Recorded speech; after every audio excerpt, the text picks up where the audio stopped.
¿Tú crees que si al final aceptamos que nada tiene sentido, ¿no? Aceptamos un poco la visión más, podría ser incluso deprimente, o no, pero bueno, aceptamos que nada tiene sentido, ¿tú crees que esto nos libera o nos rompe? Muy buena pregunta. Sí, porque yo la sufro, ¿no? Casi diariamente, porque Claro. cuando me viene esa vena más cientificista, racionalista, pues dices, bueno, no es que nada tenga sentido, tiene un sentido, solo que no es un sentido antropocéntrico. Exacto. Es decir, no es teleológico, no está No orientado a ti. importamos. Claro. O sea, tiene un sentido que hay unas leyes y un despliegue.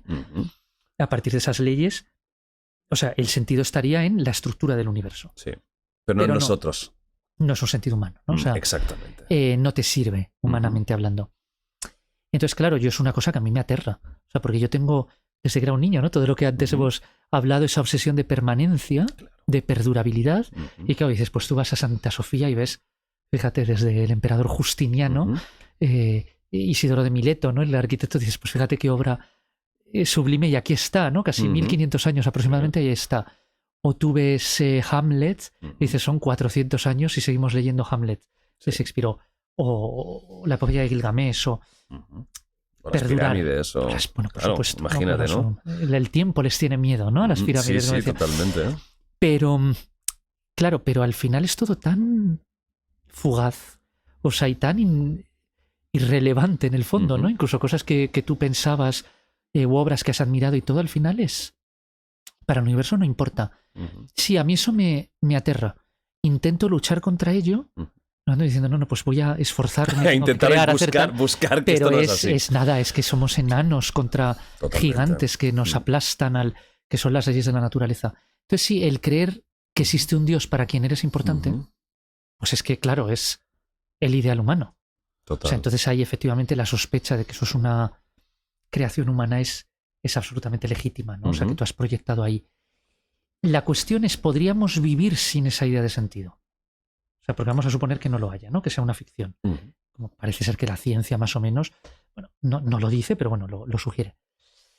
Pues ya no lo sé. Yo creo que hay gente que a lo mejor sí. No, hay gente que lo hace. Pero sin cierto sentido o pluralidad de sentidos, ciertos significados de la vida, ciertos aspectos, o sea, sin creer que alguien te ama, sin creer que algo de lo que haces tiene sentido, sin creer que tu trabajo tiene alguna...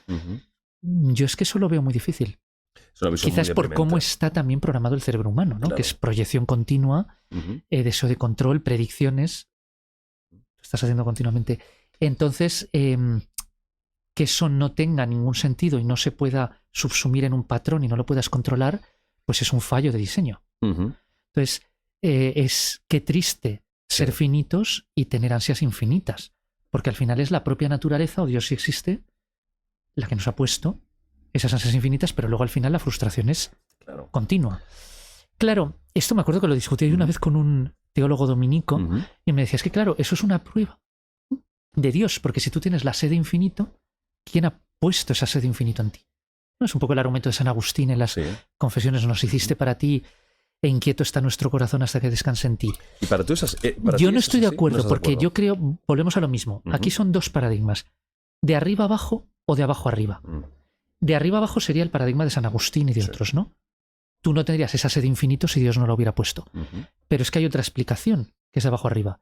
Y es que la propia naturaleza ha diseñado un cerebro tan complejo, tan versátil, que está acostumbrada a proyectar y categorizar y controlar. Y entonces esa proyección máxima es Dios. ¿Cuál es la verdadera? No lo sé. De momento estás en medio tú, ¿no? Bueno, sería más de abajo arriba. Sí, tú estás un poco ya tirando... Sí. Fíjate el viraje, ¿eh? Sí. Lo que pasa es que no quiero ser ateo. O sea, me parece muy... Negarme a que haya una posibilidad de algo me parece muy... Es una visión bastante... Triste. Yo creo que es, sí, triste y un poco prepotente. Que a lo mejor es la verdad, ¿eh? Puede ser. Pero sí, yo creo que también hay una arrogancia humana. Hay tantas cosas que desconocemos. Dejemos, incluso la propia Biblia, ¿no? Cuando decía en Isaías, verdaderamente tú eres el Dios escondido, ¿no? En la traducción latina Deus absconditus, de la Vulgata. Me encanta esa expresión, ¿no? Tú eres lo desconocido. Es que Dios para mí es lo desconocido. Totalmente.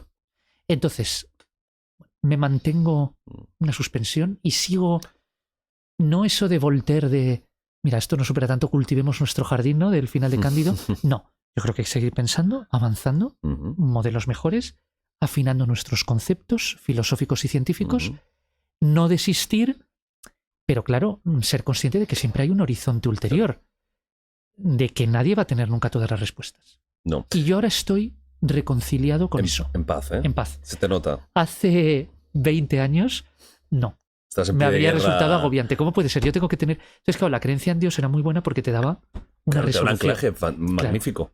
Y te da muchas respuestas, que las más importantes, te las da rápido. Claro. Tú que te gusta también mucho el universo y todo, ¿tú crees que estamos solos o que hay más civilizaciones? Superiores, ¿eh? A ver, lo que yo crea no importa tanto porque efectivamente es una cuestión de que lo haya o no lo haya. Claro. ¿Qué te dice la lógica? ¿Qué te dice la razón? A ver, la lógica, las probabilidades me dice que hay algo. O sea, por la extensión del universo y ahora más estamos descubriendo sistemas planetarios extrasolares, ¿no? O sea, fíjate los miles de exoplanetas que hay. Pero también es verdad que es tan frágil la vida, es un milagro, ¿no? De la evolución tan... Bueno, de la evolución de la físico-química, ¿no? Es algo tan extraordinario que además ha pasado por varios cuellos de botella, ¿no? Hubo 5 extinciones masivas, la del Permico-Triásico, la del Ordovírico, o sea, que estuvo a punto de desaparecer. Ahí sigue, 3.600 millones de años, ahí sigue. Y ahora estamos incluso intentando nosotros trasplantarla, ¿no? Total. A ser una especie interplanetaria, etcétera, o especies interplanetarias. Claro, pero yo creo que en general sí. O sea, por muy improbable que nos parezca la vida, es que ¿qué es probable? Favorables entre posibles, pero ¿cómo sabes tú que es improbable o probable o improbable? Si solo tienes un caso, ¿no? Entonces yo sí sospecho... Basada en el carbono, pero podría ser algún Claro, tipo de vida que nosotros ni comprendemos. Primero, ¿qué entendemos por vida? Capacidad de replicación. Esa capacidad de replicación se circunscribe a sistemas con estructuras de carbono y ácidos nucleicos, etcétera. Pues no lo sé. Esto que lo diriman, ¿no? Todo el trabajo, por ejemplo, que está haciendo el profesor Walter Gilbert, que yo tuve el honor de conocerle en Harvard, premio Nobel de Química, pero fíjate como las grandes mentes, aunque haya ganado un premio Nobel, sigue toda su vida investigando. Fíjate. Y ahora su gran tema era el origen de la vida. O sea, porque nunca dejan de investigar. Y todo esto del mundo de ARN y ahora otras hipótesis que hay, o el profesor Sostak, ¿no? Que está también allí. Yo he ido a algún seminario cuando estaba allí, pues, por curiosidad me iba por la mañana uno de filosofía del zoroastrismo y luego por la tarde. Sí, veo uno de zoroastrismo que lo daba un profesor noruego que había hecho un doctorado en Alemania sobre zoroastrismo, sabía todas las lenguas de Irán, y luego por la tarde me iba uno de bioquímica del origen de la vida, ¿no? Era como que cada día era una aventura. Sí, es que eso es el paraíso. O sea, es que no hay más. Para ti era... Es que era como todos los días. Y encima luego quedabas con amigos interesantísimos y que habías hablabais hecho. sobre el tema. Sí, pues uno que estaba haciendo doctorado en economía, otro en filosofía, otro... O sea, son 2 de los años más felices. O sea, del 9 al 11 que estuve allí, un paraíso. O sea, eso es escribía porque fue muy productivo, pero es que era un no parar. O sea, ibas a una conferencia, un seminario de teoría económica, otro de religiones de Persia, otro del origen de la vida, otro de teoría de cuerdas, en una cosa. O sea, te abrías a todos los temas. Y además los profesores, aunque no estuvieras matriculado, en algunos sí estabas, pero en otro les escribías con el email de Harvard, claro, y te... Sí. Te abrían cualquier puerta, claro. Sí. Pero claro, al final la vida, no sé si es o no improbable, solo tenemos este caso. Pero yo aplicando otra lógica, digo, si la vida también te da una capacidad de procesamiento de la información, ¿por qué no va a surgir en otras partes del universo? O sea, ¿y si la materia, la propia química en ciertas condiciones llevara automáticamente a la vida? Claro, no puedes aplicar un criterio de ventaja adaptativa porque estás hablando de la no vida, de lo abiótico previo, ¿no? O sea, ese criterio solo te vale cuando ya empiezan las primeras formas de vida. Pero ¿y si hubiera algo en la propia diversificación de la materia o en la propia expansión de la materia, no sé, hacia estructuras más complejas? Claro. No estoy sugiriendo que haya una inexorabilidad hacia lo complejo, ¿no? Pero que haya algo que lleve a eso automáticamente. Por principios termodinámicos, no lo sé. Pues a lo mejor es que la propia estructura físico-química está también la semilla de la vida. No lo sé. Y claro, y otro paso más es la vida inteligente. Claro, eso ya es que tú imagínate. Otro tema, ¿no? O sea, ya es... Un medio, bueno, un décimo por un décimo por... Claro. Pero volvemos a lo mismo. En cuanto tú ya tienes vida, desde la bacteria más elemental, desde los procariotas, luego el gran salto que fue, ¿no? Los eucariotas y los seres complejos, y sobre todo la explosión cámbrica, ¿no? Esa explosión de complejidad. ¿Y si no estuviera eso ya también en la propia estructura, ¿no? En las estructuras más elementales de la biología, que hubiera una especie de impulso hacia como de diversificarse. O sea, la evolución no implica aumento de complejidad, porque la evolución tiene que ver con la adaptación. Entonces, no siempre hay especies que no necesitan hacerse más complejas, están adaptadas, incluso se han detectado simplificaciones, porque son más ventajosas adaptativamente, ¿no? En ciertas bacterias sulfolobales y en algunos organismos muy que se han hecho más simples, ¿no? En algo, creo que era en las sulfolobales, si mal no recuerdo.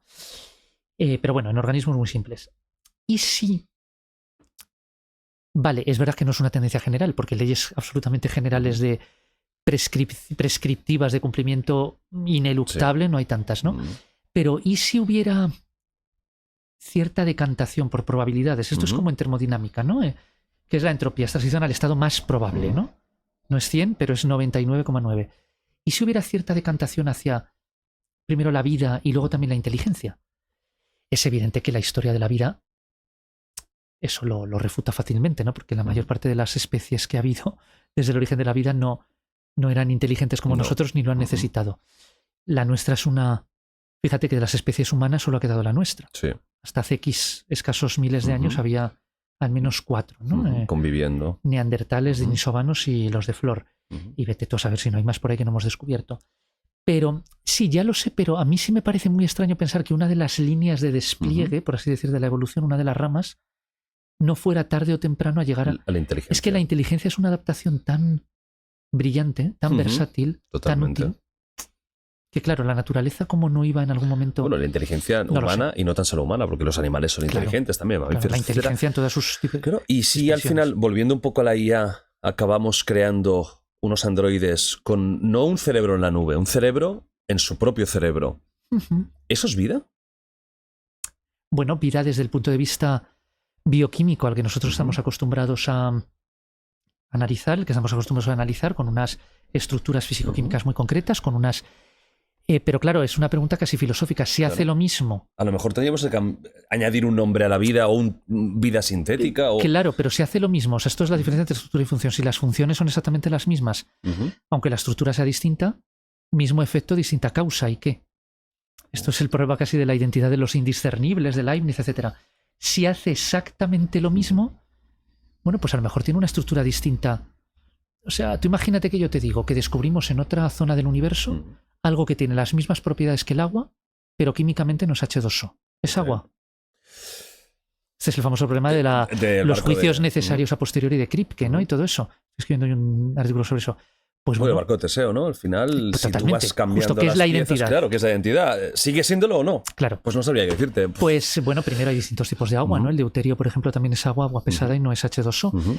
Y luego, pues ¿por qué no? Y además tampoco entiendes exactamente qué significa H2O, porque tampoco entendemos qué es... Para entender qué es el hidrógeno tienes que entender qué son los quarks, y para entender qué son los quarks tienes que... Y vamos retrayendo para atrás. O que a lo mejor puede tener una estructura distinta y se comporta exactamente... O sea, ¿por qué tiene que ser tan rígido, lineal, unidireccional la relación estructura-función? Nacho está al borde del derrame, ¿eh? O función-estructura, no lo sé. Nacho, estás aguantando bien, estás atento, ¿no?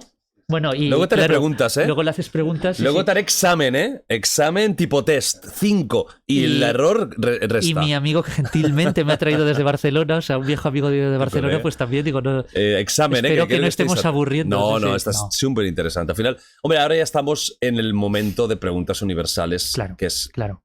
Que no creo que salgamos de aquí con las respuestas, cosa que te frustraría años atrás, ¿no? Años atrás sí, pero yo ahora creo que es más bella la pregunta que la respuesta. O sea... al final estamos aquí para preguntar, más que para responder. O sea, eso yo creo que es la esencia. No estaría mal saberse Dios, ¿eh? No estaría mal que una confirmación. O sí, a lo mejor estaría mal. ¿Ah? Porque tu libertad, ¿dónde quedaría? Ya. Claro. ¿Tú crees en el libre albedrío? Volvemos, claro, al mismo tema. Volvemos, ¿eh? Cuando mi visión científica domina, no. Cuando mi visión filosófica más amplia impera, sí. O sea, me cuesta mucho creer que hay cosas en las que no soy libre. Y sobre todo es algo que es que no podrías demostrar nunca ni una ni otra. No. O sea, no puedes... Es un tema de refutaciones posibles. Totalmente. Pero yo sí creo... Es que esto es una cosa muy interesante. Nunca conocemos a priori los límites de la pregunta que puede formular el ser humano ni los límites de nuestras respuestas. O sea, siempre podemos preguntar más y responder más de lo que pensábamos. O sea, volvemos a lo mismo. De nada sirve saber mucho si no sabes plantear preguntas. Imagínate que esto es como en clase, ¿no? Cuando ibas a la universidad, los buenos profesores eran aquellos que sembraban preguntas en ti. O sea, que tú salías de la clase con deseo de aprender más, de investigar. No era que ya te lo han resuelto todo, o en química, o en filosofía o en teología, y ya está, y ya, no tengo nada. Yo hay algunos profesores, otros no, pero con algunos, a los que guardo en bastante estima, y alguno que de hecho ya ha fallecido, Y entonces yo es que salía de esas clases con deseo de saber, con preguntas. Ya. O sea, me explicaban algunas cosas, pero salía incluso de química, de termodinámica avanzada, de esto. De así, ¿esto cómo sería si tal? O de filosofía. Es que tal filósofo se planteó otra pregunta, ¿qué piensan ustedes que? O en teología, ¿no? Salías de, ¿por qué en la Biblia se dice esto y no? Y yo lo intento hacer también cuando doy clases en la universidad, ¿no? Provocarles preguntas. Y espero, ¿no? No sé, bueno, esto no lo sé, habría que... Pero que por lo menos espero haber sembrado. Y es verdad que hay alumnos que a veces te reencuentras años después y dicen, me acuerdo una alumna dijo, lo que más me ha gustado, profesor, es que usted nos abría muchísimo la visión del mundo y sobre todo nos planteaba muchas preguntas, ¿no? O sea, que salíamos con un deseo de aprender.